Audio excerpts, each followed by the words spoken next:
Good evening and welcome to our Committee of the Whole meeting for the Township Board for Tuesday, December 12th. And Mr. Guzak, can you lead us in the pledge?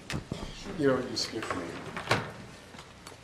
I pledge allegiance to the flag of the United States of America and to the republic for which it stands, one nation, under God, indivisible, with liberty and justice for all.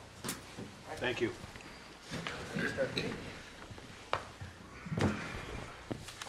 With that, I'll entertain a motion for approval of the agenda for meeting this evening.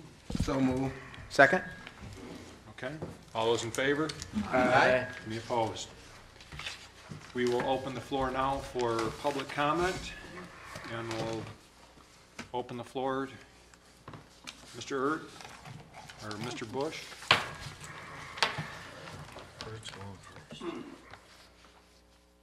Good morning. Good morning. Good evening. Good evening. Yeah, got my times off a little bit here. Ed 7212 Porter Road. I'd like to make a comment in regards to Park and Recreation's budget that you have in your packet. And I'm there and on the revenue page, and I'm going to take an average like 2015 and 16 just to compare what their budget is. So you take 2015 and 16 through this whole thing. You can't take 17 because it's not over with. But if you look at revenues, under total grants, it's plus $25,000. If you take a look at the program fees and charges, that's plus $33,000 of income. You go to the bottom line, you're up $51,000 in income. If you go to the expenses now, salaries and wages is up $40,000 from 15 and 16. Average 15 and 16. Fringe benefits is $12,000. That's $50,000. That's exactly what your income is. You've got 50 grand more in income, and you put it all into salaries and fringe benefits. You go down to expenses, equipment funding, you cut 50%. Repair and maintenance was cut 50%. Park maintenance, the average for 2015 and 16 was $40,000. They're still carrying, they need $31,000 for a budget. That's 25% less. It's obvious. It's not enough money.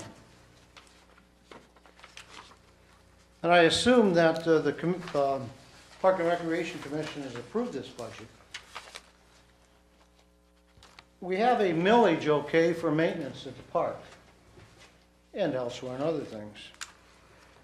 By this budget and cutting or not coming up with the funding in their budget for park maintenance of what they did in 15 and 16, it's really undermining the millage money. I can see they're just flopping millage money to cover this stuff now. The millage money was supposed to take care of capital expenditures in the park. So the people were sold that the millage money was for the park. I see cuts being made out of their general fund and just being moved to wages and benefits. All of the money that they're more income they're getting is going to wages and benefits. What happened to Bicentennial Park? Thank you. Thank you, Mr. Ert. Good evening, Mr. Bush. My name is Jim Bush, 5243 Lethbridge Road. I just wanted to make one comment about the Parks and Rec budget. I spent some time and I tried to go through it, but there's just not enough detail there to really do an analysis.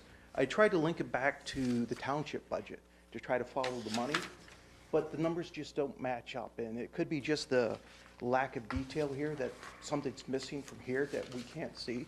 But I really think the residents have a right to see exactly where the money's being spent.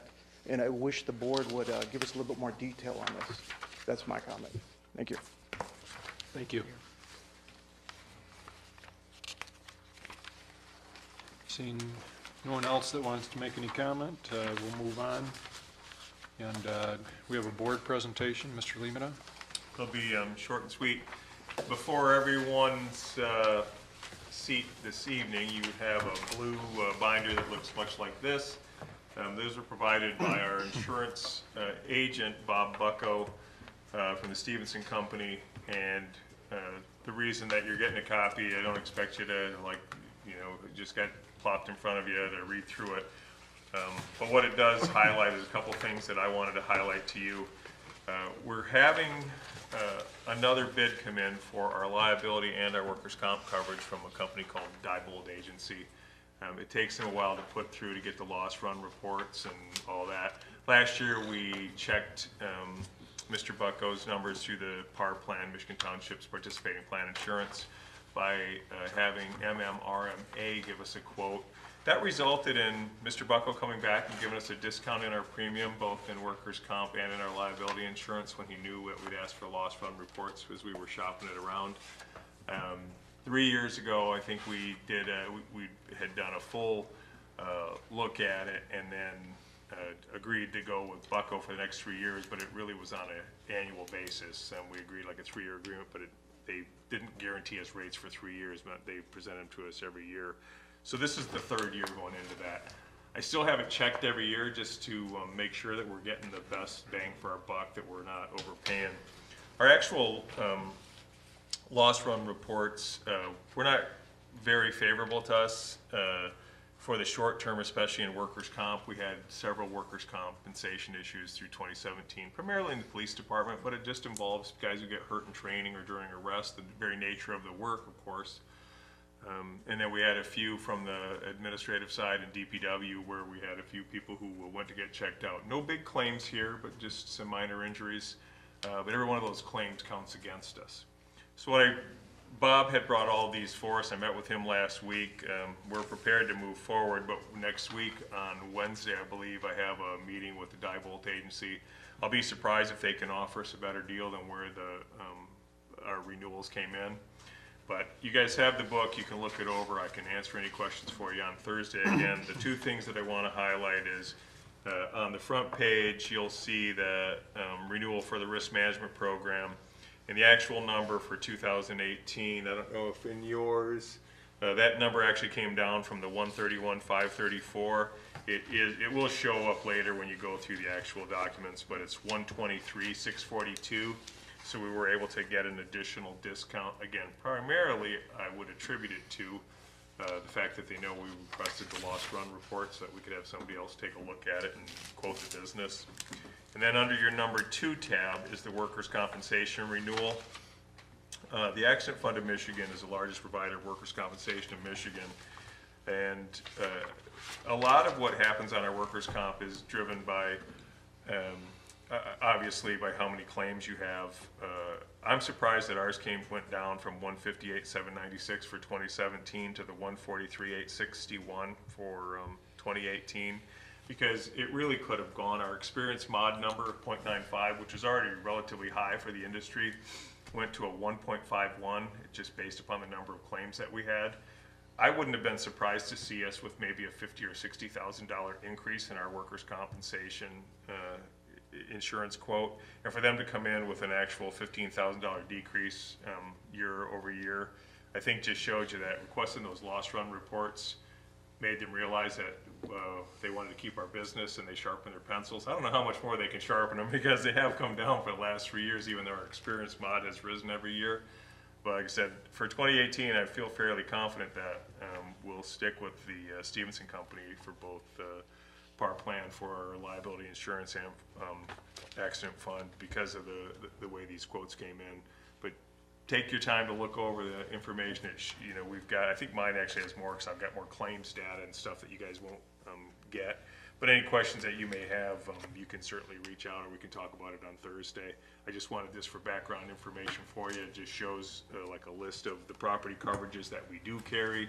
I've got lists of the vehicles that are covered and all of that. And the good news is we're seeing a $15,000 decrease in workers' comp and a $22,000 decrease in our risk management program. So great news for us for heading into 2018.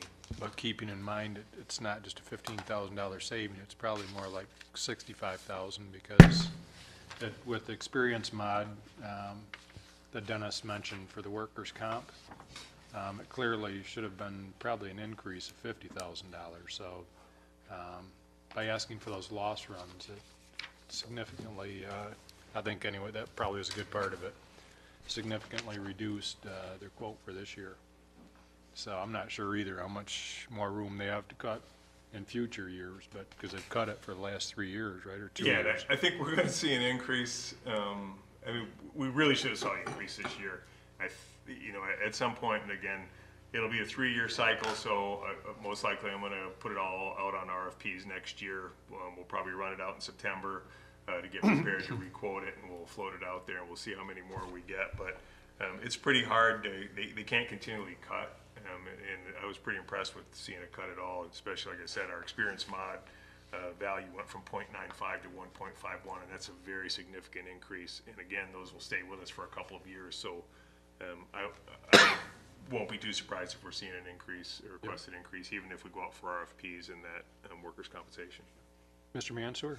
So, Chairman Bennett, and I guess to Mr. Limita, so when you're, I'm kind of new to this, all the nomenclature here, but basically it seems like we had a 50% increase in the, whatever metric we're using here. And you explained part of that as being training from the police.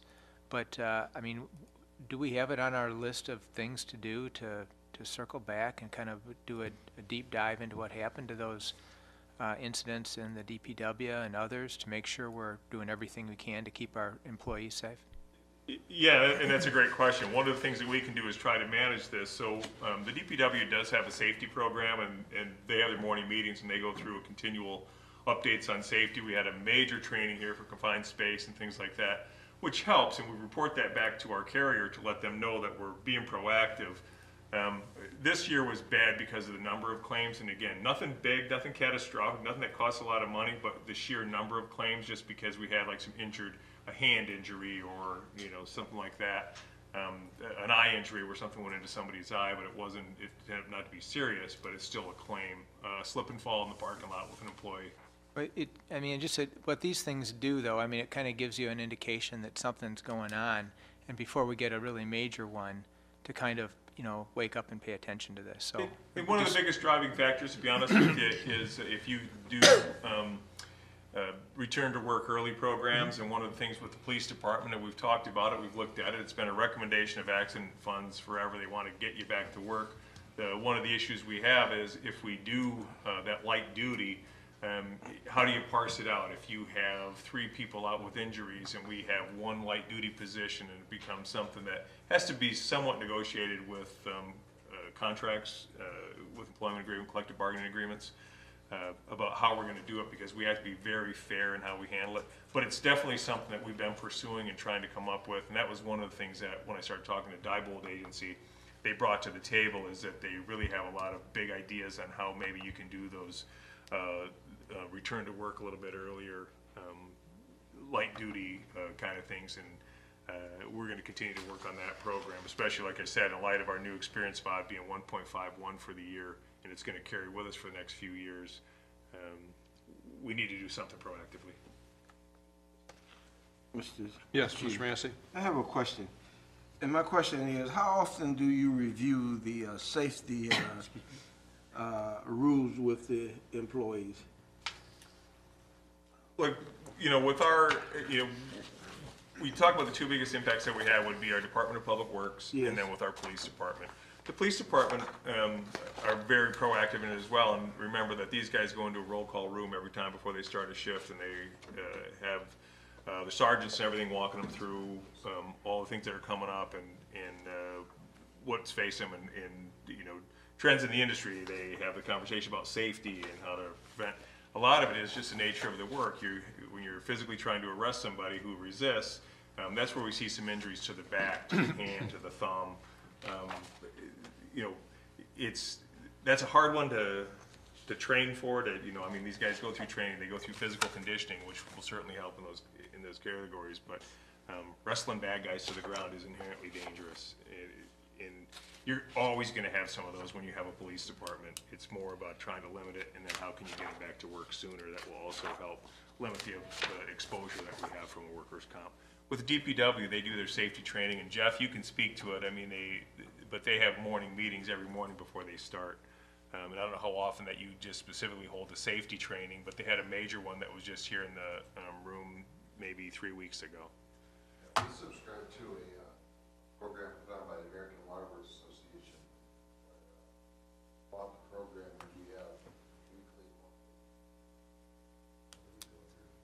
Oh, trench safety, confined space entry, falls, all kinds of stuff. We can't prevent everything, but we do try and educate the best we can. Absolutely. And speaking with friends that are involved with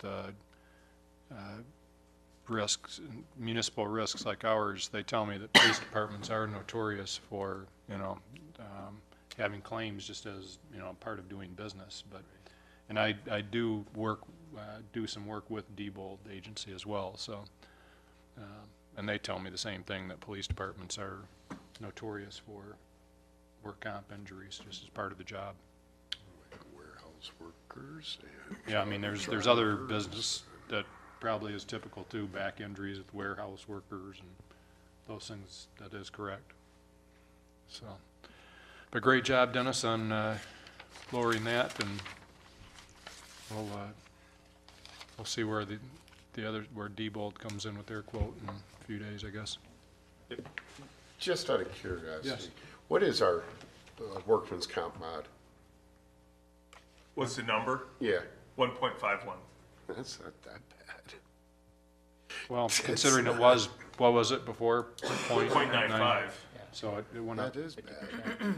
But they've changed how they calculate that factor too a little bit over the past couple of years, so you see it rise a lot quicker from injuries, and it's not just the severity, as Dennis mentioned, it's the frequency of the claims that matter too. So you may have a whole lot of cut fingers or whatever, and that increases that quicker. Yep, and the dollar amounts of the claims. Yep. That's what. So anything else on? Nope, that's it. You guys can take the books with you. Like I said, I'll be happy to answer any questions on Thursday, but I'll provide a report back to the board once I hear what the other quote comes in. Okay. Now we'll review our Township Board agenda for our meeting on Thursday, December 14th. And we'll start out with a privileged presentation from Rose Pest Solutions regarding our 2017 mosquito abatement program. They gave us quite a bit of information in our packet to review. We'll have some minutes to discuss and review. If anybody has any changes, need to get those to Kathy. Our consent agenda, we tried to, I know our agenda is for Thursday is quite lengthy, and so we tried to encourage Dennis to put as much as possible into that consent agenda, but if we do want to pull anything out of there, we can. We'll have the approval of the treasurer's report. Earl, anything that you'd want to mention on that? No. Okay. And then we'll be declaring a laptop surplus property. Mr. Chair, Yes. surplus, do you mind expounding on that? Mr. Lemata? Yeah, it's part of the purchasing policy. Anytime that there is a property that's no longer needed, but we've been carrying, like it's an asset, so we have to do an asset disposal form, and then we put it out. Depending on what it is, like we did one just recently when we did the property over on Harding Drive, we declared it surplus property, the board declared it, and then allowed us to put it up for sale. This is no different. We have a lot of one. I mean, if we had 10 laptops that we were putting out there, then I think it would have been different. We would have, I would have asked to declare all of those as surplus property, and then we would have put them out on sealed bids or whatever. This particular one has, it's one laptop, and we don't have a use for it any longer. We replaced some desktops and some laptops. Some we keep for backups in case one goes down. But this one we don't have a use for. We were allowing a board member to use it, and at this point, Director Beller from the IT department is put the fair market value with the depreciation, the purchase price plus depreciation. We were carrying it on the books at $300. We have the board member who's interested in purchasing it for that amount. I think it's more than we would get if we put it out onto a sealed bid system. But I would ask the board to declare it surplus and allow us to sell it for that $300. Okay. Chairman Bennett, Yes. are you Yes, sir. going down to the item D? Sure, we can go down to that. So, the consent agenda items looked fine to me, but I'd like a little more information about item D, which is this, basically doubling of the Liquid-force. Liquid-force thing. Yeah, I'd like to understand, here we are, we're sitting at December 12th. I mean, we've got Yeah, 18 days till the end of the year, and so I'd like to understand that, like, where it is, and, where's the extra 175 coming from out of the budget? And what aren't we gonna do? Mr. Sears? Good evening. Hi. Good evening. So, how Liquid-Force works, how this whole program, maintenance program works is throughout the summer, my crews go out and they clean and they televise the sewer lines. We send that video over to Liquid-Force. They go through it with a fine-tooth comb and they send us back any kind of repairs that need to be made. We then go through it again and we tell them what repairs we want made. This year, they actually brought to us about a $600,000 price tag for the amount of repairs that need to be made. This is in sections 4 and 5 of the township, which is where we're at now, across the street in Wishing Well, Concord Green, Hillcrest, and then in the presidential streets along Fenton Road there. So some of the older parts of our sewage system. We've already been through this part once and we put in liners, which the liners, what they do is they're structural repairs. They take any concerns out of the pipe actually collapsing due to cracks or anything like that. So we've already gone through the whole sewer system in the township and we've done that. Now comes a slightly more expensive part, which is grouting, which is, for the most part, the seams of the pipes. It's a more expensive process because it takes more preparation of the pipe, and it's just more time consuming for the company to actually come in. They have to have another crew come in and do it. So the reason for the jump in the budget is when this budget, and we actually had to do the same thing in 2016, we had to add on to the budget because we didn't anticipate the grouting that we would have to do. Previous videos that we had didn't show as much infiltration, but when Liquid-Force went back and looked at them, there was enough to justify doing it. Here is the same thing. After Liquid-Force went through it, they noticed all the infiltration. We really have to take care of the grouting because infiltration is a big issue to not just us, but to the county. So is that just like stormwater, Jeff? It's getting into groundwater that seeps into the sewers. It creates a problem for the county when treating it, and it raises our treatment fee also down the road. So the more water that's in with the sewage, the more it costs us. Absolutely. This section of our township is notorious for those kinds of issues. We did a big project in Sun Valley, which is in section 1 or 2 of the township, down off of Hill Maple Roads, where we did a I&I project and eliminated a lot of sump pumps and did a lot of this grouting and liners and stuff. But we're really starting to get into the higher priced maintenance dollars for this. We pared it back quite a bit. We only did what we thought was necessary, but it's really to address the cracks and the seams where we see water infiltration coming into the system. And Earl can contest to this project that we deal with every year. It always happens at the end of the year. This is when Liquid-Force comes in, and it's just because we don't have that time frame between us getting the footage to them. It takes us all summer to collect the data and for them to analyze it and get it back to us, their proposal. So it'll be where we did all the videotaping this summer. We looked and we saw where the grouting was Correct. needed. So then we get a quote from Liquid-Force on fixing that.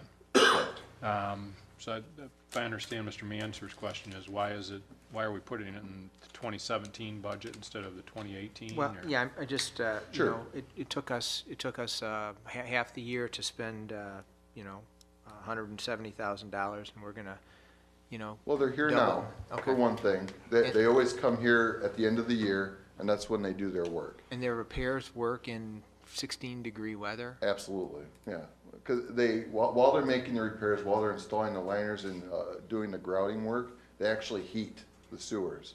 So yesterday, matter of fact, they were in front of my house putting in a liner, and they had heaters over top of the manholes, and while they're putting that liner in, they heat everything up so that they have good adhesion to the pipe.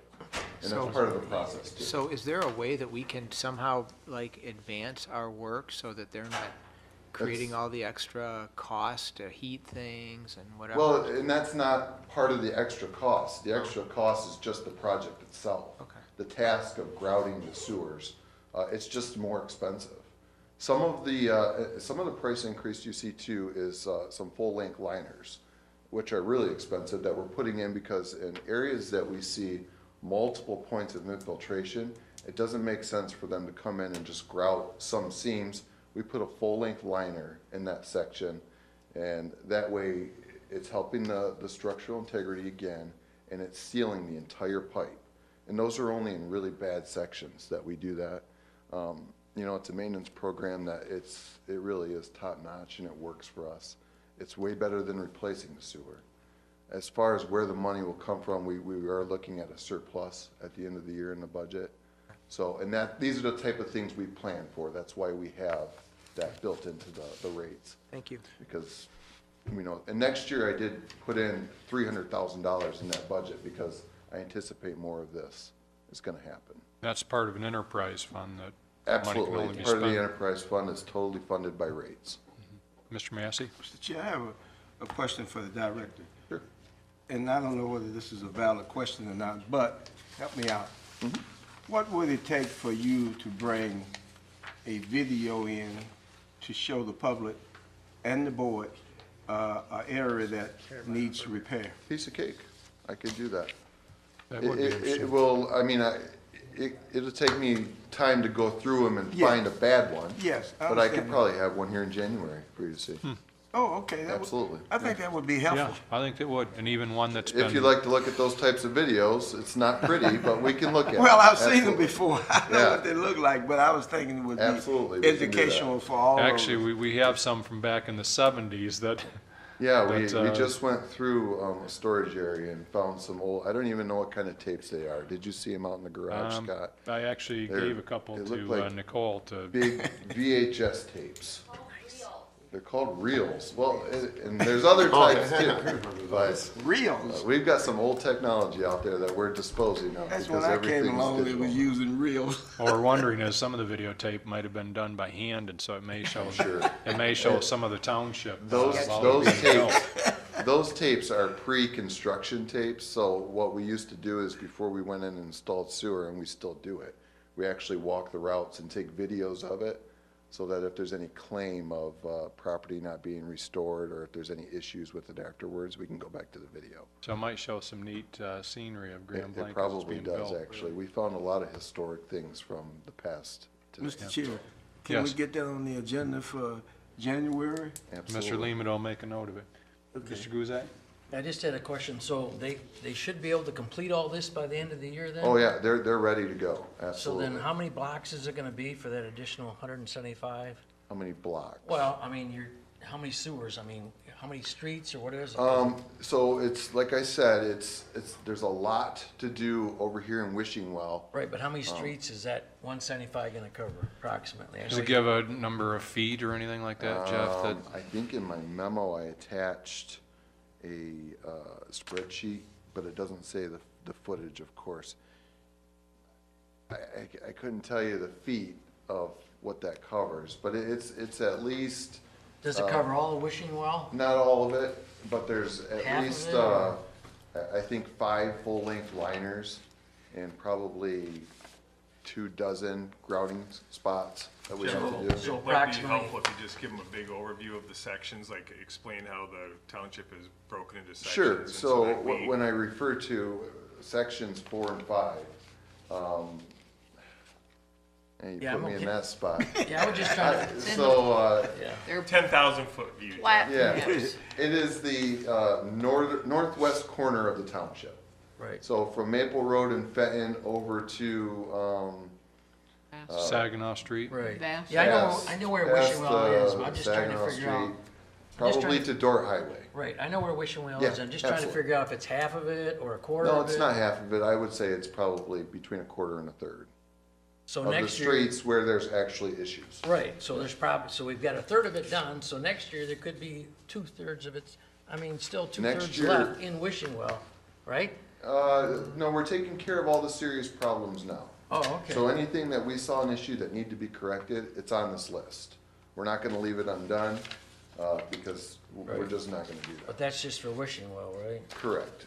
Next year, we're gonna move on, we'll be in Ottawa Hills. Right, yeah, you and go we'll be different moving sections, right. So east. Jeff, the situation that happened, I think, where was it, in Macomb County with the sewer collapse and the, Sure, with the big the sinkhole. giant interceptor that, yeah, collapsed. So things like that could be prevented by doing Absolutely. maintenance such as this. And we don't have any infrastructure that size in the township that would cause something like that, but it absolutely is preventable, and we do a really good job of preventing it here, 100%. Aren't some of those big interceptors the counties and not ours? They're all owned by the county. They're all owned. We don't have anything that large, though. Oh, okay. I mean, the biggest we might have in our township is a 24-inch interceptor. 24 inch? Yeah. So do they televise their big interceptors or? Yeah, they take care of that stuff. They don't take care of their, normal laterals and stuff like we do. But, you know, they don't have the resources that we do either, so. Any other questions for Mr. Sears? Thank you. Okay, thanks. Mr. Chair, Yes, can we have a discussion about C? yeah, you have a question? Sure. About the pavilion renters? Alcohol use? Yes. Seems like we have discussed this in the past. Mr. Laddie? We did. In fact, we set up some guidelines for the limitation of alcohol in the pavilion areas. And I think that Ms. Edson is here tonight to report that 2017 was fine without any issues and would like to be able to continue that limited use of alcohol in the pavilion area into 18. Good evening. As stated in the letter, we had no incidences again, and you've asked us to come back and present this to you on an annual basis before we start our pavilion rentals each year, which we'll be doing January 3rd. We probably had 35 to 40% of our renters who brought us the paperwork that they wanted to have alcohol. They bring insurance and sign off on that. And we, again, had no incidences whatsoever. And so we would make the request to allow those renters who wish to have alcohol to have it again following those guidelines. Chief, anything to add to that, or?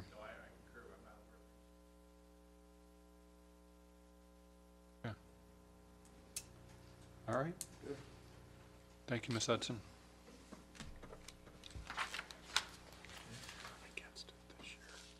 Moving on to the next item under future positioning, the board will consider the millage increase ballot language for the continued operations of the fire department to be placed before residents in 2018 for consideration. I think we received copies of that, Mr. Laddie. You did. You have a copy in your packet. It's a resolution that identifies the language that's proposed, and however, the difficult decision of when to put that on in 18 still lies with you, and I'm assuming we'll answer that question maybe in part tonight, but for sure on Thursday. When do we have to have this answered by? I think, is it mid-January, Madam Clerk? Yes, mid-January if you're gonna put it on in May. Right, and so I think you can, if you decide to go in August, for example, I think you can push that back at least a couple months. But also, we talked about last month that we want to make sure that we're also accounting for the police millage that's coming up and also mosquitoes. So we're kind of scheduling out a ways into the future, but a lot of people have a lot of thoughts as to when they should go on and how they should go on. So we have two different proposed language. What's the difference? Just one? I thought you had a suggestion, that Ms. Lane. I think that's already in there. I think the one in your packet is pretty, Okay. is it. And obviously, I mean, the resolution's important, and that just tells the county when we're gonna have it. But really focus on that bold language in there, and it's the same, essentially the same language as we've been looking at for the past 2 months. But my office will give it one more look over, make sure it's perfect. Sure. And, Chairman Bennett, I mean, I think I received two versions of it, and I was trying to understand what That's what I'm the trying to difference find was right now. between the two, or if they just were duplicates sent out. are they, That's what I thought. I'm looking at the O-Drive Okay. resolution. Do you have two in the O drive? Because we In got a- two printed. Yeah. And it may have been two in the O drive. One of the reasons being is that there was an initial one that we'd received from Mr. Laddie's office, then Clerk Lane looked over, made some changes, sent it back to Mr. Laddie's office. David approved it and sent it back, so that was probably why two of them ended up in the O drive instead of just one. The only difference I notice is the heading on the one. Yeah, that's really it. And again, the thing that I'm focused on is the language in bold, which is actually the ballot question. The resolution can have different stylistic changes. Not that Clerk Lane's changes weren't good, but, Okay. So on Thursday, we need to Decide which one. vote on this. Yeah. Okay.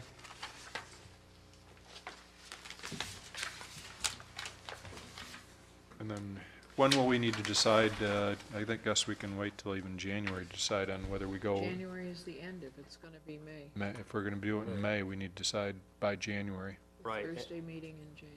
I think it's like maybe January, either the 15th or the 20th or somewhere thereabouts. So you could push this back one more meeting if you want, but that would be it. Okay. Move on to the next topic under operational issue. Oh, May I ask, sure. Mr. Laddie, do you want to have, if you're going to do anything in May, then I think you also need to have the mosquito language and the police millage ready to go too. They're all under the same guidelines. It's not just fire, so. Well, yeah, and though I think what we discussed again was we were gonna make a decision on the fire Right. this month and then But make I'm a just decision on the reminding you, police next I would month. like to understand what you mean by under the same guidelines, because they expire at different times, they have different support in the millage. I'm trying to understand what you mean by that. I think what Ms. Lane meant is that we've got to come up with the language for the mosquito millage Oh, and sure. the language for the police. But, Mr. Laddie? Yeah, that's true. The language for the mosquito millage, as I recall, what we essentially do is we have a range and we'll say up to a certain millage. We'll have the ability to collect up to a certain millage to cover the fluctuation in the invoices that we get from year to year. And that is really just runs at whatever anticipated costs we have from year to year for that. The tricky millage will be to decide. I think you currently are on a 20-year police millage that was originally 1 mil that has been reduced significantly because of the Headley rollbacks. But you will have to make a decision as to whether or not you increase that amount, whether you go for 10 years again, or for 10 years, or you go for 20 years, and when you do that. And we haven't, that I recall, we haven't had any discussion, I think, about the amount of what the police millage should be. And I think, Ms. Lane, correct me if I'm wrong, but I know that the fire language expires, the last time we can collect it would be in December of 19. I think the police millage, is that also December of 19? That's December of 19 as well. Right. So, and again, the difference, I think, with the fire millage, or at least what put this on the front burner, was we know that it's underfunded. We know every year that we go, even though we could go to December of 19 with the fire millage, we're losing money and we're underfunded. I'm sure that there are budget constraints with the police department, but I think we were trying to solve the obvious shortage first. But depending on how you look at it, the police millage is going to be more important, because if you increase it, it's going to have a bigger effect on your general fund. The good news is you have the ability to unilaterally decide what that is and when it should be. So I think that we should probably begin a discussion on that for sure, on the amount. and then be prepared to settle in on the time. Ms. Lane? And what I also wanted everybody to understand is, you have one day for elections, but the language has to be to the county as we want it, 16 weeks before any election. So that's why, if you're going to do anything in May, if it's 1, 2, or 3 items, they all have the same deadline for having their language to the county. If it's August, you still have 16 weeks, you back up when it has to be ready. It's not a come 2 months ahead of time and print a ballot. It's a much longer process than the public realizes to get everything in order. Mr. Chair, Yes. if I heard you correctly, Madam Clerk, if I'm inferring that you said something that you didn't say, and let me clear it up here. If I'm wrong, tell me. Are you thinking about putting all 3 millage on the ballot at the same time?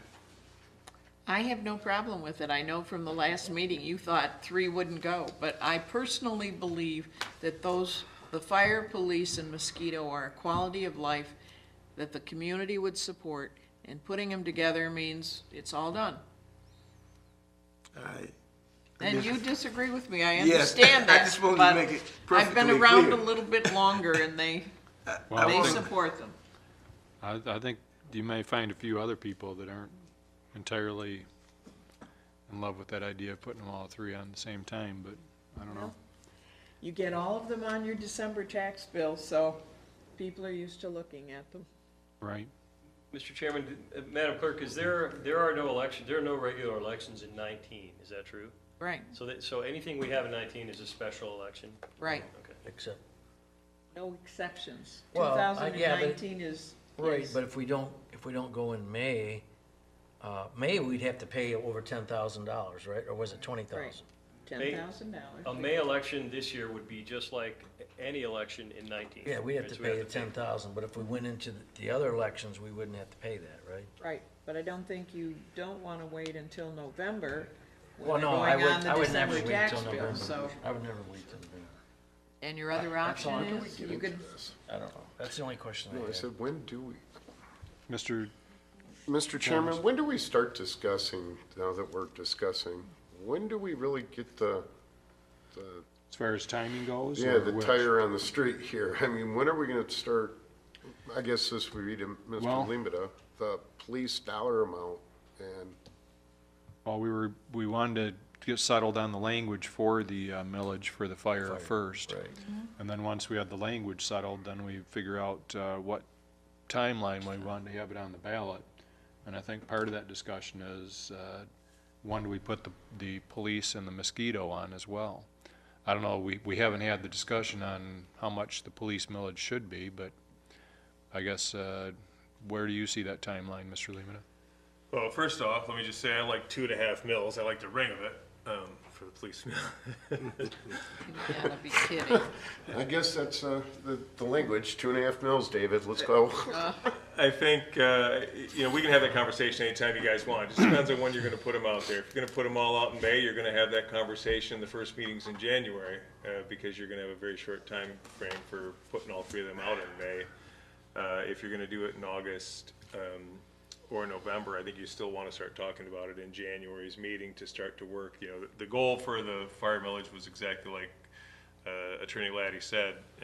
It was a little bit more contentious. We went through some work with the city, and we looked at a lot of different ways to fund our capital needs. And I think now that the board has come to the realization that it's 1 mil voted, now it's just a matter of when you want to do the election. We can really start talking about the police millage and all the time and what the philosophy is. I wasn't here 20 years ago when you did why it was 1 mil. You guys know that their budget is $7 million. We collect about $1.2 million in millage to fund that $7 million. And then we also set aside 0.7 mils out of general operating for the building fund that's specifically geared towards paying the police bond down for the building. If you want to increase that millage amount, what that does is 2 things. I mean, you could dedicate it towards something specifically with police, paying down their pension unfunded liability, and you could ask for, a separate millage for that, or you do it and you free up some additional funds in your general fund, and then you allocate that money towards something else, either paying down unfunded liabilities or, whichever programs that you guys would choose, whether it's, pathways or roads or whatever you want to spend money on. But just make sure that it's a realization for folks that a lot of them, I think, say, well, $1 million for police services isn't bad, but they don't realize that they're funding a very small portion of the police department. And if you guys are okay with that, we ask for a renewal at $1 million, we move forward. But it does give you the opportunity, if you're going to go for 20 years, to really have a good conversation about how you want to fund that police department for the next 2 decades. Mr. Laddie? Can I and again, this is not an area that I need to weigh in on, I probably shouldn't, but I'm thinking 2 things. First of all, if you did a mill 20 years ago, that raised a certain amount of money back then, right? Based on our SEV. 1 mil this year, we know 1 mil in 2018 is estimated to generate 1,214,622,000. So I'm thinking 2 things. First of all, if you could look back and see what our tax base was in 20 years ago and find that number, and then inflation adjust that in dollars to at least till now, you should at least do that, right? I mean, you should at least get the inflationary increase from 20 years ago on that amount of money till now, because that's what you're spending. And then some, Mr. Lehman has said, you're spending significantly more than that 20-year-old mill brought in, so. 750 million. Is that what, That's when that millage passed, that's what our SCV was. Sorry, I Was it didn't really? hear you, Clark. 750 million.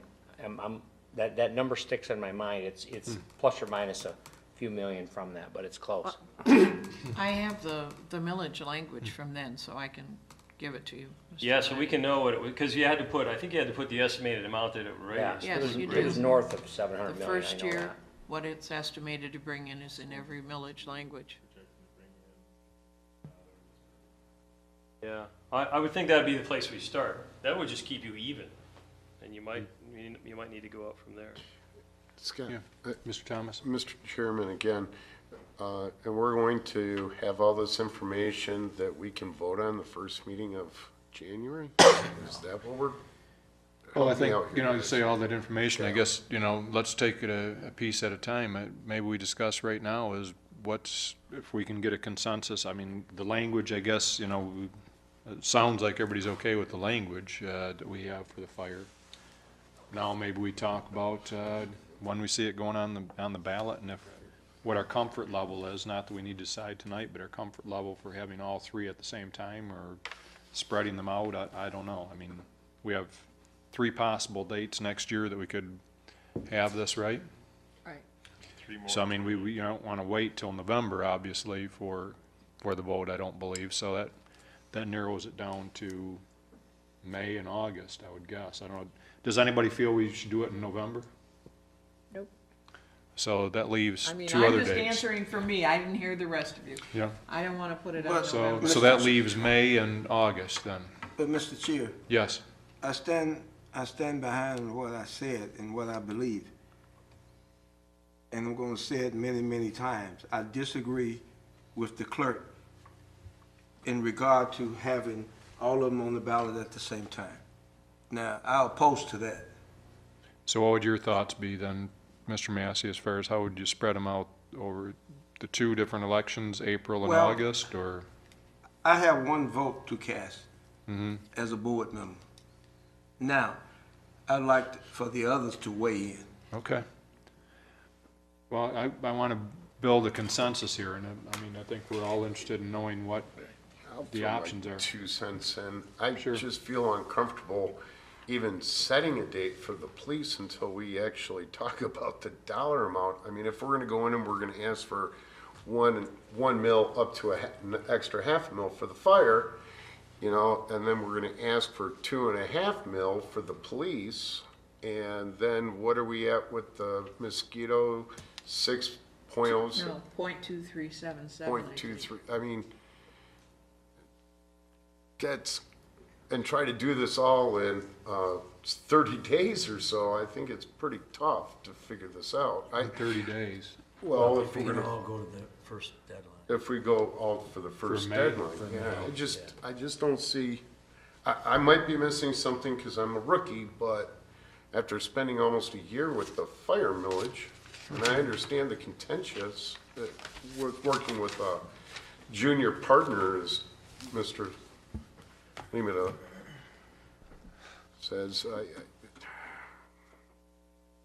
throw out some numbers on the millage. Well, Ms. Lane?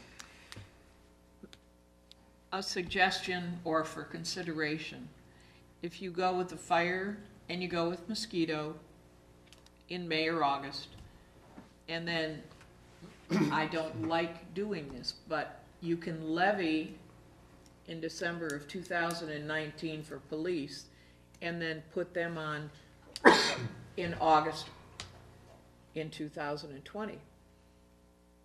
But if it doesn't pass, you've got November, but it has to pass in 2020 for police, otherwise you can't levy it. That's why I prefer to plan ahead, do it before it expires, and you know where you're going.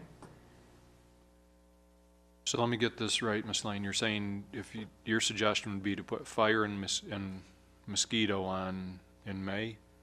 I'll go, May you or know, I August. don't hear anything from Right. anybody else. But So if May you- and Even August. if you do it in May or August for the two of those, And then do police when? in August of 2020, after it's already expired with the 1 mil. Why would we wanna do that? Why wouldn't we just do it in Because if 19? you don't want to spend money for a special election in May of 2018, you think I'm going to sit here quietly and say, oh, pick May, August, or November in 2019 for 1 millage question? I don't think we're gonna go to 20, I think we're all talking about 19, so. Oh, but again, 18, I mean, Mr. I'm Massey sorry. is not wanting 3 one millage time. questions on. And when you go to August or you go to November, remember, you are going to get state millages and you're going to get county millages above ours, and we're at the bottom of the barrel for those 3, for any millage from the township. So that's why We have a school millage too that I think what was the email that they needed on by 2020? I believe. They were talking between now and 2019. Yeah. I want to hear your thoughts, Mr. Kent. Yeah, I want to Mr. clear Kent. up the 2.5 Sure. mils that I just heard a minute ago for police. Now, we're not talking 2.5 mils for the police here. I wouldn't hope, so. Where did this come from? I don't know. That was Dennis's wish That only list. came from me. That's a wish. He said that was his Christmas wish Yeah, list. okay. Keep in mind, you know, I understand the whole thing about the police and the way the millages all happened with the incremental rollback, but the state of Michigan voters voted for that, you know, the Headley Amendment to make sure that does happen, exactly how it did, and that's how the police millage got back to the point it did, so did the mosquitoes, and so, and I think it ought to be the same way with this fire millage going forward. I mean, there's, you know, until we change that state law, the Headley Amendment still needs to apply. So that 1 mil, fire department millage might become 3/4 of a mil, 10 years from now, right? Well, it's Okay, already that down. was the purpose, yeah, it's already down from the one from, Right. from 4 years ago, whatever it was, 5. Okay, so weighing in on this thought here. Yeah, I think, I don't like waiting on the police if we were gonna consider that. I don't think we've even decided that we're gonna have something like that yet. So I guess I'm kind of out on that one, for 18, but certainly we can split the mosquito and the fire millage to, I just don't like those spring elections for those kinds of things, but maybe it has to be August and November, but. Kathy, I understand your concern about the November thing, but you said state millage. What is a state millage? Any kind of state question that comes up Well, for you mean proposals. a millage? Any kind Yeah, of not ballot a millage. questions, right, any Okay, kind of okay. proposal from the state, the county, Yeah. any millages for intermediate school Right, districts that's the or county anything and else. local stuff, right? but not Anything state. else is all Yeah, I above understand. us. And that will be in November. Let's put the mosquito on in May, that's when mosquitoes are biting and everybody's concerned about it, and we put the fire on in August. I guess that's my 2 cents. May will be a special election, Well, we're already doing it, right? No. No, we're not doing it. only if we do fire, I thought I heard. only if we do a fire. No, that's, I And you're had- sure of that? We don't have anything coming up for May? You know that, right, already? no.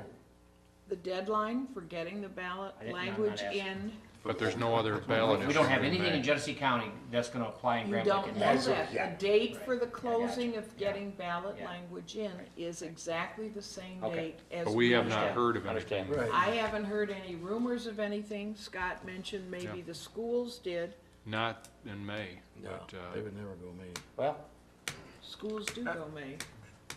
I know that the county put them was both on talking in about. August, that's my vote then, it's two. August, August. do those of two in August, them. Yeah, Mosquito and fire. fire. fire in And then August? if we do police, do that in 19, No, not for a special election. or do 19? Oh, For there you go, police. he's, put it in You November. can do it in November. And then if it fails, we got Yeah, there you go. special in 19. Mr. I Chair, support that. Mr. Chair. Yes, Mr. Massey? I think out of all of the millages, it's just my thought, okay? Out of all of the millages, out of the 3 millages, the most easiest one to pass would be the police millage. I agree. Okay, we all agree to that, right? That's right. So, What was that? I'm sorry, Joe. out of the 3 millages, the most easiest one to pass would be the Police. police millage. So what, Mosquito. so I think what Mr. Massey's suggesting now, or was it Mr. Massey, is do Mr. police and Mansour. fire, or was it Mr. Mansour, or who was it? Mr. Mansur was the one Okay. but I didn't hear what he All was right. proposing. Well, police and, or I'm sorry, fire and mosquito Yep, in August, police. and police in November. Yep, I'm for that. Mr. Thomas? You know, if you do the police in November, every political figure is going to be talking about crime prevention, more money for police, more money. In November, you know, you have state rep race, you have a senate, governor, senator, you've got Attorney General. Secretary of State. the That's- works, and everyone, so I kind of think that's a great idea, Al. Mr. Mansour. Does anybody have any issues if we were to go that route? If we do fire and mosquito in August, that'll give us some time to figure out what our police millage is gonna be too, because we don't need to know that in January. So it'll give us a few months to nail that down. Yeah, Mr. Second, Mansour? So, just talking about the timing of these things, I mean, we're talking about, kind of doubling the fire millage, right? Voted fire millage. Right. So, I mean, I think we need some time to generate a little bit of public support for that. I didn't really run to increase people's taxes, but Right. once you get here, you kind of learn stuff that you didn't know, and so you have to do something about it. But I'd like time to kind of get that, and also, I've just, the last special election we had, the issue on 911 was in the township decided by 141 people. So, so that was, to me, everyone's vote counts, but it seems like we should get a broader participation, so that's why I'm more supportive of the August and November. When was the 911 run? Was that a May? May. That was a May? May, but Okay, so that's why we had a light turnout. very light turnout, yeah. And so I'm completely behind the fire and mosquito in August, and giving the police a shot in November. Is the election numbers much greater in August than? In looking at the police millage, the fire millage, and the mosquito millage, I think at the max total votes, yes and no, were 5,000 whenever they were put on the ballot. And therefore, Well, there will be a little bit greater this year, though, because there's a primary. Primaries, yeah. So I would think that Absolutely. this year anyways. every August is a primary. Gentlemen. Well, If not you for look at- statewide office. I Statewide mean, it only offices. comes No, up. but when they were on the ballot, you either had a governor's race or the presidential primary, so, Well, that's tough. August, when you have a primary, is the same as May when, I mean, the only thing you'd be voting on is special election type stuff, which would be a millage. I don't know.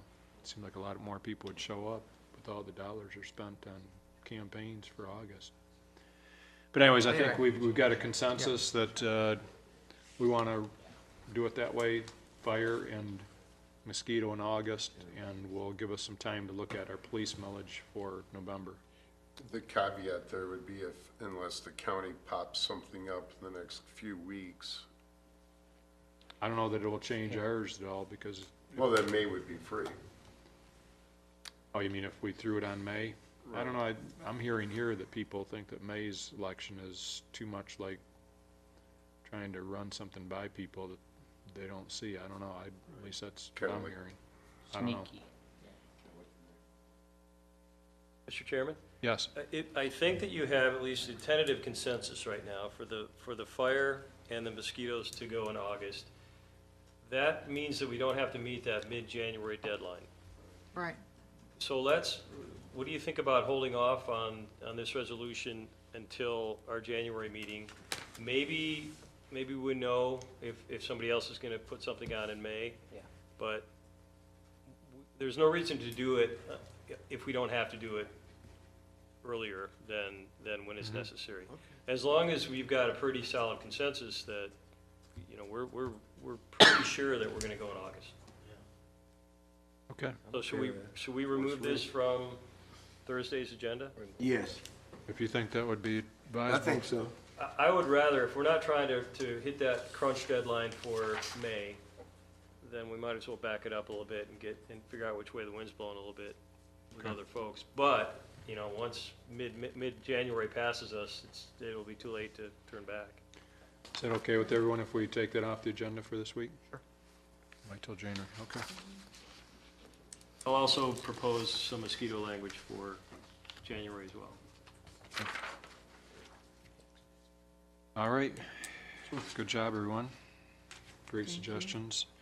Operational issues, the board will consider a resolution to approve an amendment to the 2017 General Fund Appropriations Act. Mr. Limita? Sure, this is most likely the final amendment to 2017. There's pretty good detail attached to your resolution that walks you through what monies are being moved around, and be happy to answer any questions anyone has based upon what we're doing. But like I said, there's a couple that show 0 amendments, and those had to be done even though they're just moving from line item to line item. We record it because it's a capitalized account, so we took some money back from a healthcare account, and it's getting put into a capital purchase. So you're wondering why you're doing an amendment for $0. It's because typically you wouldn't have to do it other than it's capital account, so we have to record it because it becomes a capitalized asset. Any questions or discussion?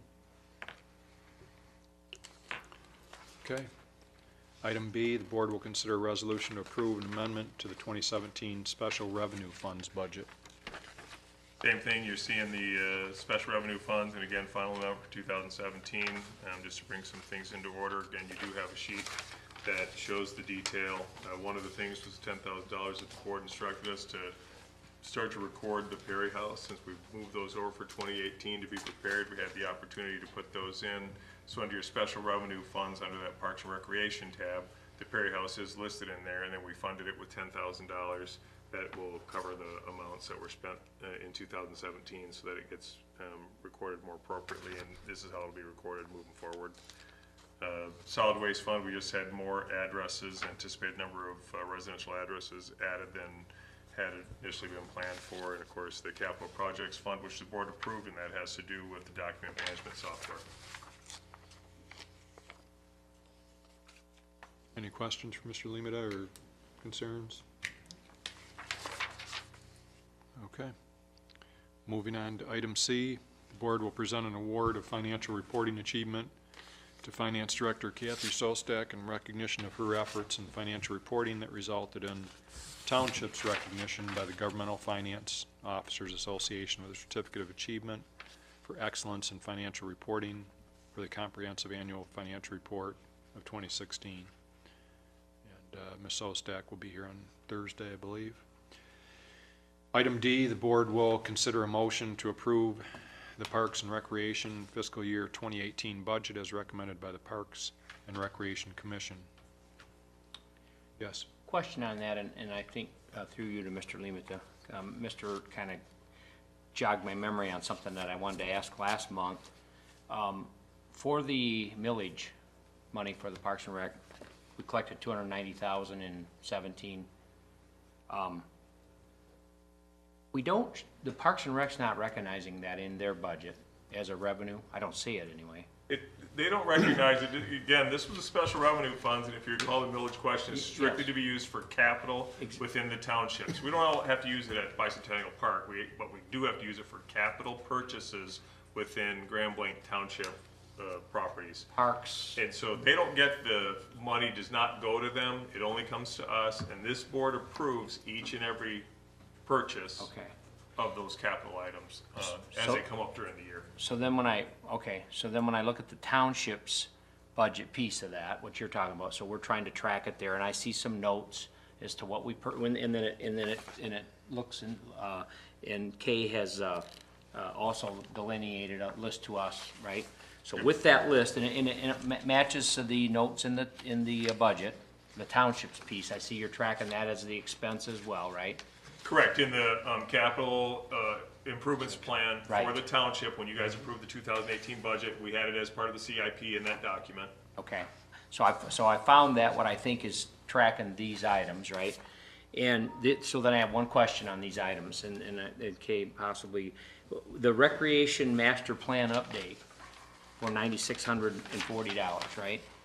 So I, I need some clarification on what that is, because don't we have it's a Parks and Recreation master plan update, right? So why is the township's millage money only paying for that? I don't see in the Parks and Rec general budget that we're about to approve, or on Thursday night approve, I don't see any funds coming out of that, which would be then include part of the city's expense for that master plan update. If you recall, last year, Clark, I came before the board and made a request through Mr. Limita for the township to fund that project, because the city had funded our registration program. And I believe it was Mr. Guzak who made the motion to have those funds come out of the millage, because it was, Mr. Laddie agreed that those were funds that will improve the parks in the township.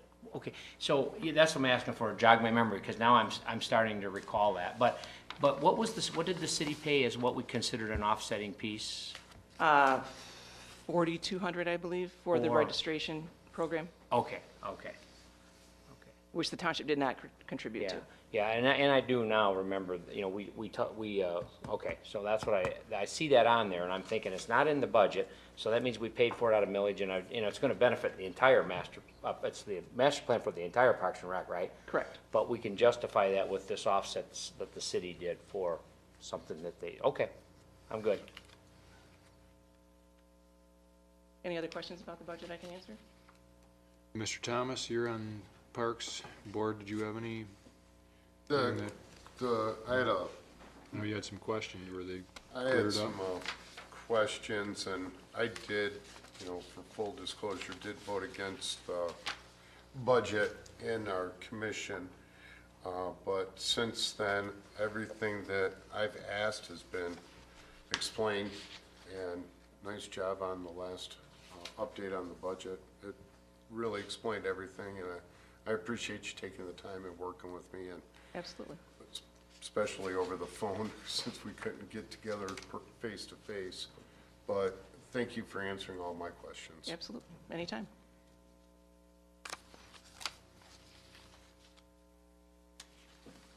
Any other concerns? So let me just have I don't have some of the numbers here, but as I looked at the budget, it looked to me like there were, revenues going up by $10,000 from the township contribution, $5,000 from the city. So, okay, that's fine. But the question I had is I started to go in there, so the fees, you're expecting about $20,000 more in fees this year Correct. than, I mean, in 18 than in 17. About $20,000 less in concessions. Yep. Yes, I'll start with the fees. Okay. We've already exceeded the budgeted amount to date for 2017 that we've collected for fees, and our 2018 winter-spring program has not hit yet. It will come out on the 14th in the view. So we haven't even started swim registration yet for the winter, and so we've already exceeded that. We've also added a couple programs through some of the community ed programs. Okay. And we've also taken over a program that Genesis ran that was a youth basketball league that they decided they had to drop.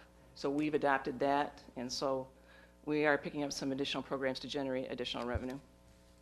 So, but at the same time, I think the amount of money that we have from special events is kind of the lowest that it has been in the. Well, part of our request to have an additional appropriation from the city and the township was so that we could get out of the beer tent business as part of the festival. Okay. And so we're reducing those revenues based on the board passing that increased appropriation.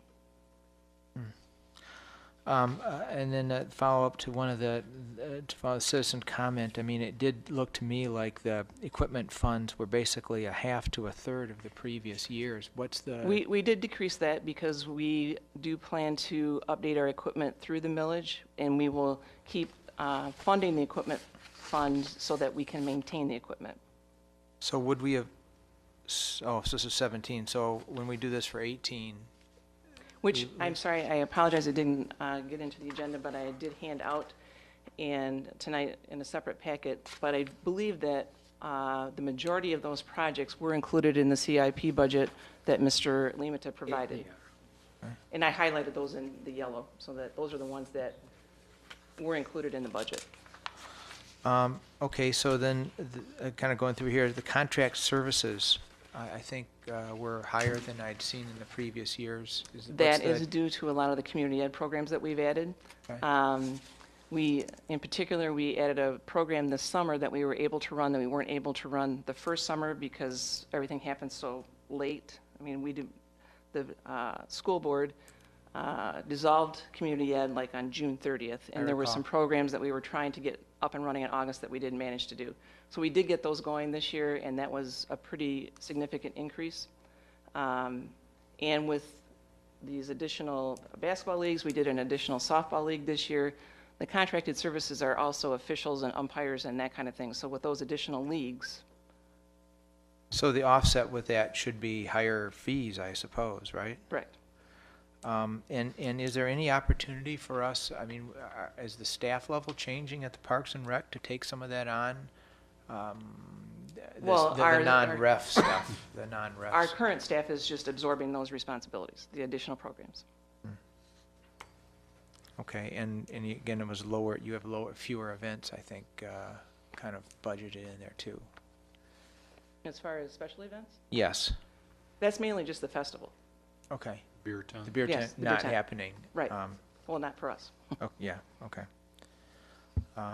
All right, so again, I guess really the equipment thing was kind of but that's going to be handled through capital is what you said. Right, and we will continue to fund the equipment fund so that we can maintain the equipment that we purchase and have. Thank you. Mr. Chair, Yes, Mr. Massey. correct me, help me out here. I assume that you and trustee Ken Thomas get together and discuss the budget, right? Mm-hmm. And he agreed to your budget, right? In the initial vote at the commission, he did not. But since then, we have had several conversations and answered his questions. Okay, so you guys have agreed to the budget that you put in Yes. forward? I can't speak for him, but I believe so. That's what I just Yes. said. Yes. Yes, he's agreed to it. Ms. Hudson, I don't know, I had a question. It's kind of programmatic and it's kind of budget, but, I mean, running a nonprofit organization, not every program makes money but you consider a success. But I don't know, I imagine your board looks at a program, and even though maybe it's not a moneymaker, it continues because you have a lot of participants in it, and I don't know, how do you guys make those kind of decisions in terms of programs, whether they're a success or failure, and Well, But- I mean, we monitor very closely the number of participants and enrollment. right? And we adjust the program fee or participation fee as necessary. There are some programs that, you know, like our theater program is a small program, but we think it's very Right. worthwhile. And there are some other programs that can support it. Some of our special needs stuff, which is reduced now because the program on Dort Highway, Okay, which escapes me right now, know but what they've you mean. added a lot of programs. So we've reduced our special needs stuff, but those are certainly programs that do not pay for themselves. Right. So, you know, it's a very case-to-case basis, but our goal is certainly for the programs to break even, if Okay. not generate revenue. Okay. Mr. Kent? I would just like to make a public comment, if you will, and commend Parks and Recreation and Ms. Hudson for all the years that she's been involved in it. But if you really take a look at Parks and Recreation and the whole concept of how it's ran, I mean, if you look, they've got over $1 million budget, right? And this is excluding the township's extra voted piece that's being run through the CIP. But only less than half, 40% of that is coming from millages in township and city contribution out of ad valorem tax. That's pretty good, because that means they're through their fees and their, I mean, not their fees, but, yeah, well, fees and rentals and the extra work they do, they generate almost 60% of the, Right. of the revenue for the Parks and Rec, and I think that's noteworthy, so. Yeah. I Thank wish you. all of our departments could do that somehow. Thank you. No, I know that, you know, a successful program isn't necessarily one that generates money sometimes. I know sometimes, you know, a successful program isn't one that generates money, you know, that you mentioned a couple of them, theater and special needs, what have you. So it's tough to judge, you know, looking at a budget that, hey, this thing's not making money, but look, you know, it's serving a sector of our public that Correct. we want to service. So it's a balancing act. Yes, absolutely. Any other areas that you'd like to ask Ms. Hudson? Okay, All right, thank you very much.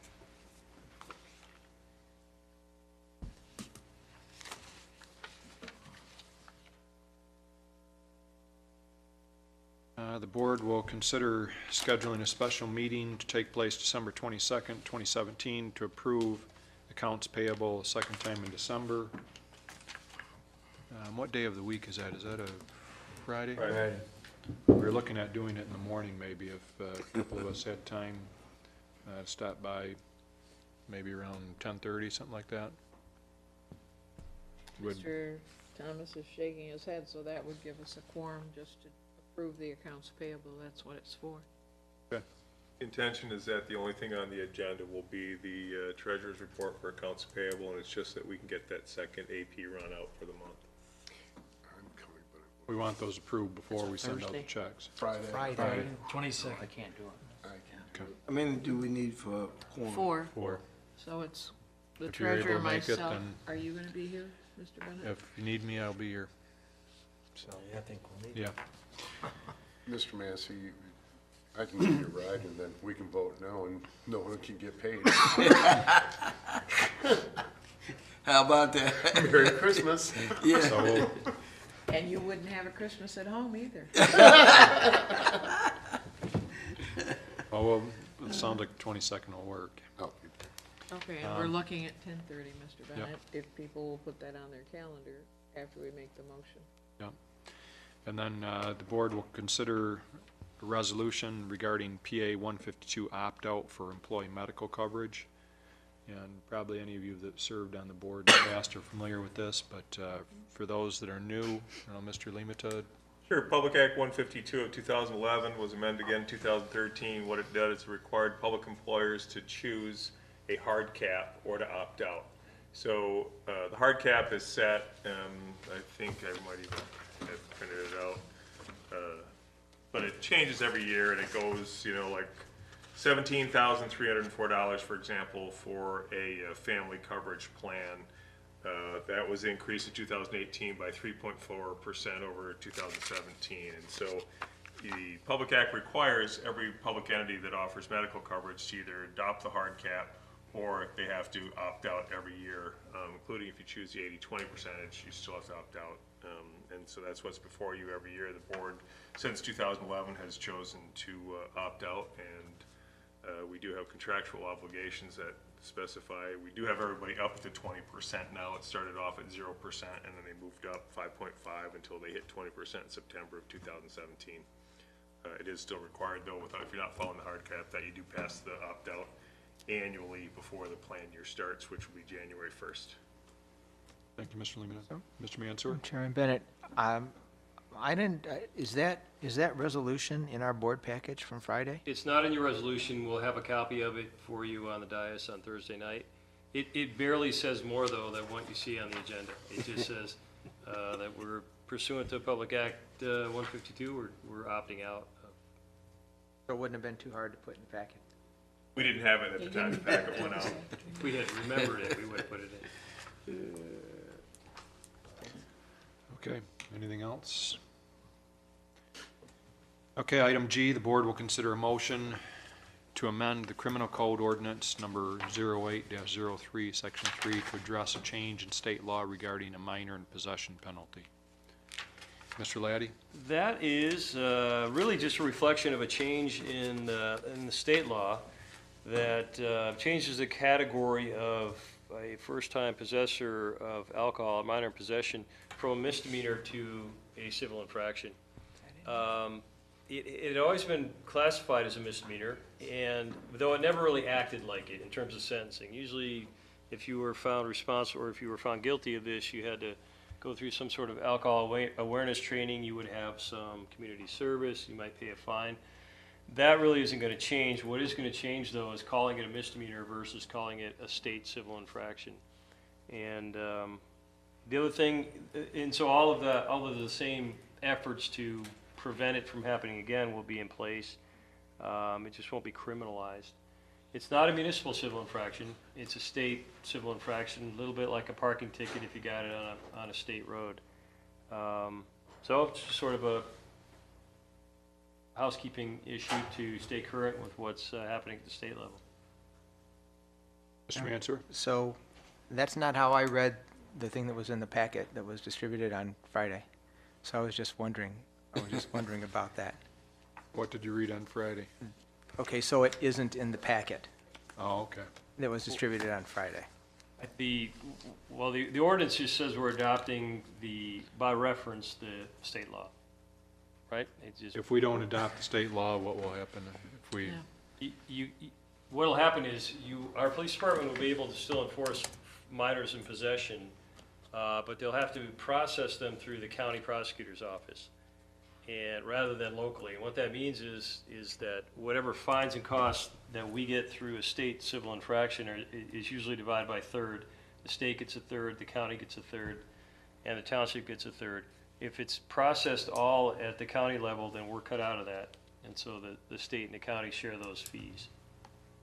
Which it's more or less a portion of reimbursement to us. Right. And the other thing is I don't know, and Chief may be able to address this, but my impression is that at the county level, it's probably falls pretty low on their radar as far as these things go. And whether or not they would be accepting these requests to process them from our police department would probably get a lukewarm response down there, I would think.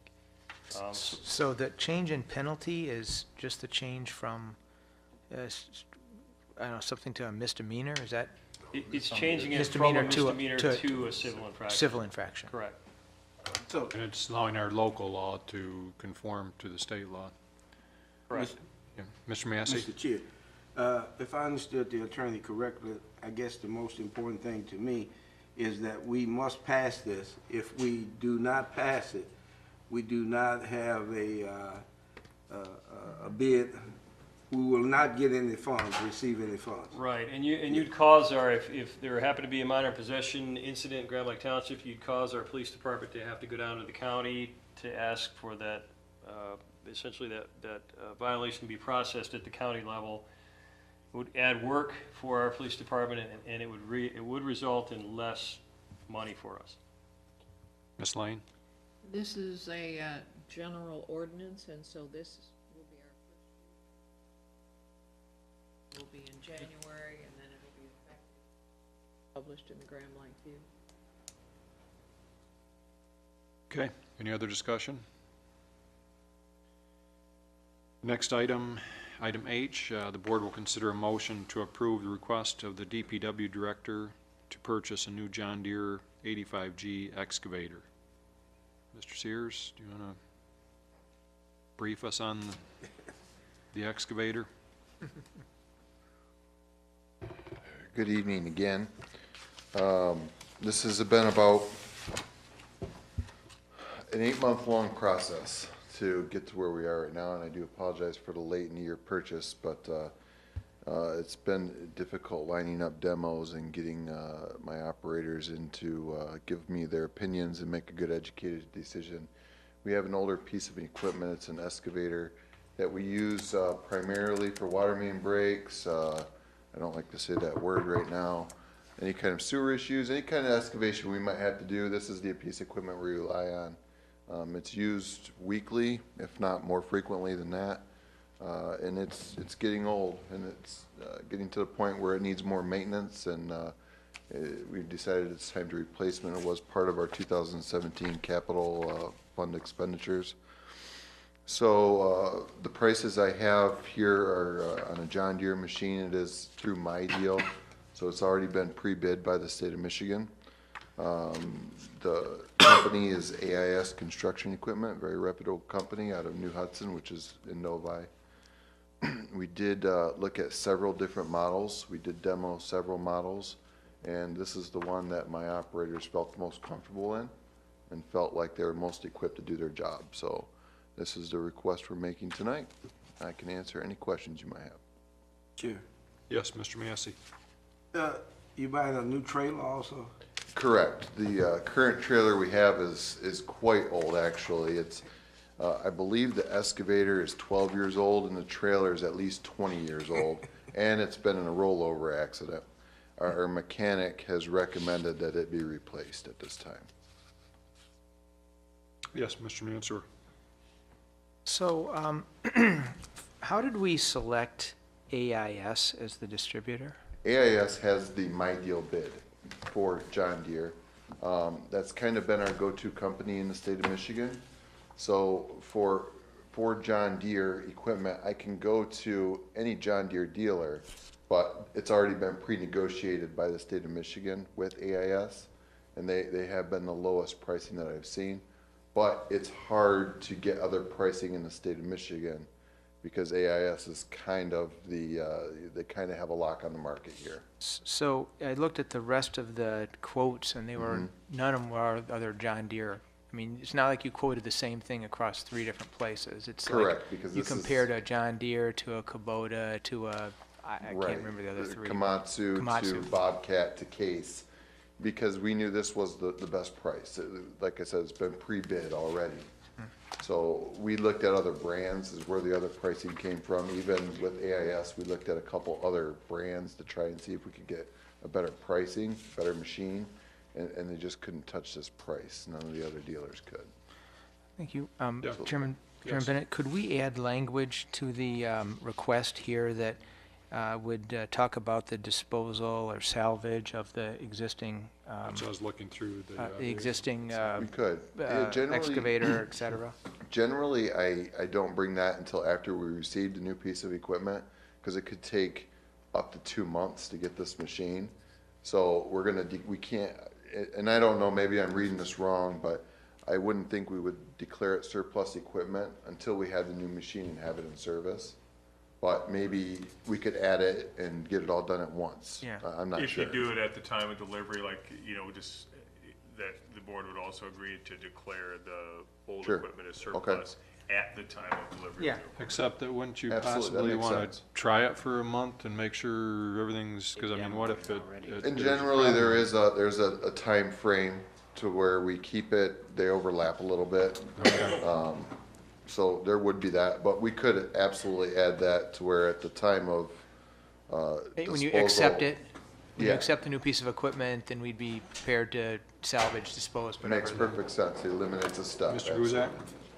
Did AAS say that they would take a trade-in on the trailer or the equipment?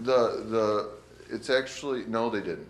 And none Because I of, noticed they didn't mention it. none of the other dealers would also. Right. So it happens, the machine that we have is very rare, believe it or not. And they couldn't come up with any specs on it or any pricing on it, so none of them were interested on it, in it. The trailer's too old, they're not gonna take it in as a trade. What we'll do is we'll put it on Gov Deals, and we'll sell it, and we could probably get some money out of it. A contractor will come and buy it for sure. If it's rare, maybe it's a collector's item. Yeah, I'm not gonna say it's a collector's item. In this type of equipment, it's not like a classic car, it goes in the opposite direction, trust me. What about Steiner's? A couple of They questions. have, Well, we have to go through Gov Deals to, Yeah, you he know. can bid on it if he wants it. Mr. A Kent? couple of questions, Mr. Chairman. But, one, do you have an approximate, what you think we might get for the existing excavator, if you had to throw a number out there? Just trying to see what we're offsetting the 107. I would hope with the trailer and excavator combination, we would get upwards of $10,000 out of them both. I would think so, yeah. But hopefully more, because it is a well-maintained piece of equipment, but I don't wanna give you a number that's No, I'm unrealistic. just kind of looking at it Yeah. as an offset, right? So the second Absolutely. part is, in your description, you talk about that 107 includes a broken bucket for another piece of equipment that we have? So, yeah, what we're gonna do is this, Not a we're broken buy- bucket, it includes a No. bucket we're gonna replace. Yeah, we have a bucket right now that's broken, we can't Yes. use it, we need to replace that, but we're also buying an adapter that'll take all the attachments we currently have for the machine we're using. Yes. And adapt it to this machine, so we don't have to buy all the other buckets we have. And that's the auxiliary hydraulics that you're talking about? The auxiliary hydraulics is part of those attachments. Accessories, okay. That's for our compactor Okay. unit that we have. Very good, very good. I want to be the first one to drive. You can come demo it if you'd like. Okay, anything? Try it out at my house. I have seen recreational places where they actually have front-end loaders that They're- you can Those, play with for a while. they're like playgrounds for adults. Right. And they're popping up all over the place. Right, You can go out and you can use a bunch of different equipment in a controlled environment and have fun with it. well, Never see if done Miss it myself, Hudson's may but be interested in it. we could do that out in Bicentennial for sure. That's a new Parks There we and go. Rec. There you go, that program. other 20 acres? Yeah, Add on to the toboggan hill. All right. Senior Center. thank you Thank very Mr. much. Sears. Next item is the board will consider a motion to accept the Q2 2017 Treasurer's Investment Report as presented by Treasurer Guzak. And I think everybody has a copy of that. Right, it's similar to the report that we had for the first quarter, so you can just review it and then we can Talk about it on talk Thursday. about it on Thursday. Okay. And then we'll talk about what we're hearing in the community and go through our various reports on Thursday. Then back to our agenda for Tuesday. Mr. Chair, Yes. one thing I'm hearing in the community, Yes. which I am seeing in the community, there's not one street light on Emery Road between Grand Blanc Road and Cook Road. At Embry? There's not one street light Right. At Embry? You mean like to on light Emery up the Road street? between, They're all burned out or they're not there? there's don't not think there are one. any. Yeah, I don't remember any myself. Well, we actually have a few subdivisions that don't have any lights too. Ottawa Hills, a couple of people have contacted me. We posted something in the Nextdoor app and on our township Facebook page that talked about, hey, if you have a burned out light that you want repaired, we put on there who you contact at Consumers Energy. And a result of that, we did get some inquiries as to, hey, how do I get lights in my subdivision? And Mr. Sears, can help them get lights if they choose to, however, try to, but there's also if you want to have lights put in there, they create a special assessment district. Right, you pay all the costs. But Embry Road, I'm not sure if that would be a special assessment district because it's, One that we would absorb the costs, we would have to pay the cost of the energy bills. right. There's actually a lot of local roads in the township that don't have any streetlights at all. May I make a comment, Mr. Yes. Chair? I believe what you say 100%, but I do not believe that those that do not have streetlights have businesses on this street. Oh, sure, you're probably right. Well, Dort Highway has very few lights, I know Yeah, that. we have a lot of local roads here in the township that don't have any streetlights. I was thinking of the businesses. Sure, absolutely. You know, since we're getting new businesses on Emery Road, Yeah. it may be And- something to consider, I don't know. That's why. And whether we can add those into a lighting district, I'm not sure. I just know the lights, currently as it's set up, the lights over local roads and primary roads, the township pays the energy bill for. Any light in subdivisions are specially assessed back to those lighting districts. So what is your what is your thought about the businesses? We have a new business to move in and We could absolutely do anything the board wishes. We just gotta know that there's a cost to it, there's an installation cost, capital cost to it. We have to pay, right now, if somebody comes in and asks for a street light be added to their subdivision, we charge that back to that person or that homeowners association, so on and so forth. In this case, I don't know, we could create a special assessment district, I would think, but I don't know how we'd go about that. I have a question, maybe it's more of a procedural or, you know, looking at the township from 10,000 feet, but we've hired a planner, or in the process of that happening. Would this be something for a planner, do you envision, Mr. Limita, to look at the overall township and the lighting? Because, for instance, one of the things that I asked Mr. Mansour, that when if the planning commission were to reopen the PUD for Heritage Park, that they look at the lighting at the entrance off Dort Highway, because it is so dark there that especially on a rainy night, Yes. you have to come to a stop to find the entrance. Yes. But maybe an overall, and Dort Highway has very few lights, and we're looking at that, having an exit added to, or, you know, southbound extension. But the whole overall lighting of the township maybe needs to be reviewed somehow. I don't know. The only thing I would caution is where it makes sense, where businesses to have a street light for sure.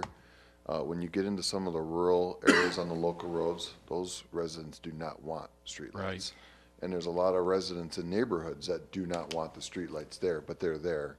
It is a public safety thing, obviously, for a lot of people. But some people are very annoyed about them. And Right. they will, and some of those local roads that are out, you know, it is rural, even here in the township, they'll push back on it. But around the businesses, I totally get that. Yep. Ms. Lane? When the subdivisions were started, like Ottawa Hills, Hillcrest, and Concord Green, that was not part of the Subdivision Control Act. Subdivision Control Act now requires those lights. Concord Green went through the standard circulated petition, get the costs, and then it gets assessed on your taxes, all of the construction costs, and every year we get our own lighting bill Right. for our own area. So if Ottawa Hills wanted to go through that, or any of the other subdivisions, Hillcrest, Right. it would be the same process. Chairman Bennett? Yes. Two points. First, at the last, I'll talk about this, I could talk about this on Thursday, but that was a big part of the discussion on the Walmart gas station thing, is improving. In fact, a couple of the planning commissioners specifically mentioned, you know, skating by down Dort Highway and then kind of forgetting that they've, you know, it's just not obvious where the pulling is. Right. So that's at the top of the list. Okay, good. And then in terms of the overall lighting, I think we can, both Parks and Rec and lighting, it's, when we do the master plan, we ought to have some kind of an overlay in that maybe addresses specific areas, businesses and other, where we could enhance that. I mean, I think we spend a lot of time when the planning commission looks at, you know, site plan reviews, we're looking at a business coming into our township, we look at their lighting, but yet, are we looking at our own lighting? I mean, and how things are lit. in the public areas, our, you know, our parks, our township building, what have you. And I think the other thing to look at is, are we looking at LED for those, because it's a huge savings.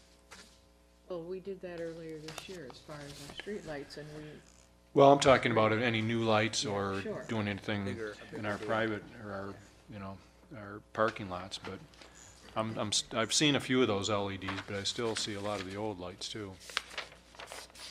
So, okay, I think that wraps it up for this evening. I'd like to make a motion to adjourn. Okay, is there So moved. support? All in favor? All right. Any opposed? We're out of here. Join us.